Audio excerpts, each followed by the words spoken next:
What's going on, YouTube? I'm Colin, you're watching No Fashion, and today we're going to be talking about Louis Vuitton. So no matter how much you spend, if you don't take good care of what you have, you won't be well dressed. Louis Vuitton is a French fashion house and luxury retailer since 1854.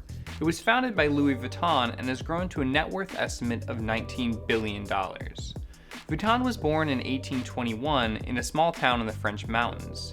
He came from a long line of working-class carpenters and farmers. His mother passed away when Louis was 10, not long before his father remarried. His stepmother, who was known to be very cruel, and the mundane life his family had, led Louis to run away, moving to Paris when he was 13. He picked up many odd jobs along the way and came to Paris at the age of 16.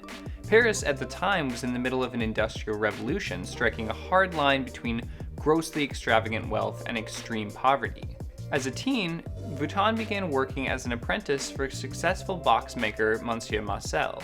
In this, he learned to make custom boxes to fit the desired objects the customer wanted, and it took only a short time for Vuitton to be known throughout Paris for his practice. 17 years after arriving in Paris, Napoleon III assumed the title of Emperor of France.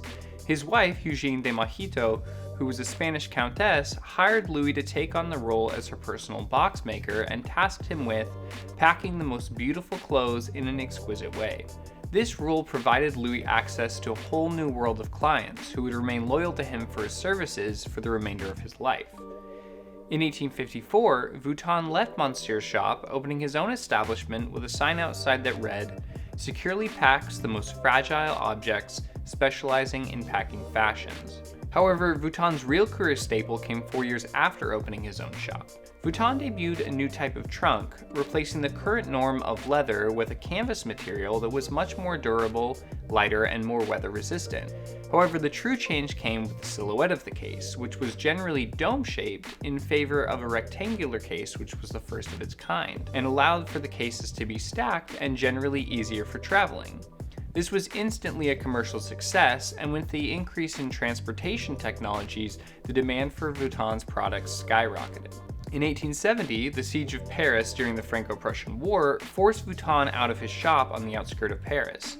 He came back to find it was in ruins.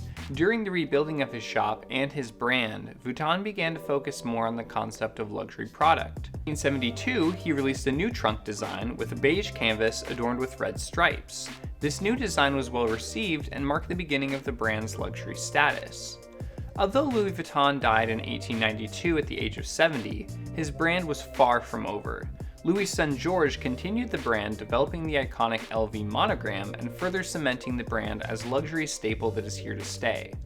Along with the changes in focus in fashion, Louis Vuitton has remained on the cutting edge, be it in the collaboration with Supreme that was and still is the grail of many street-style consumers, or the passing of the torch to Virgil Abloh as the new men's artistic director of the fashion house, who's renowned for his impact on street style with his personal brand Off-White. Louis Vuitton is a fashion house that prides itself on luxury and is unwilling to compromise on that.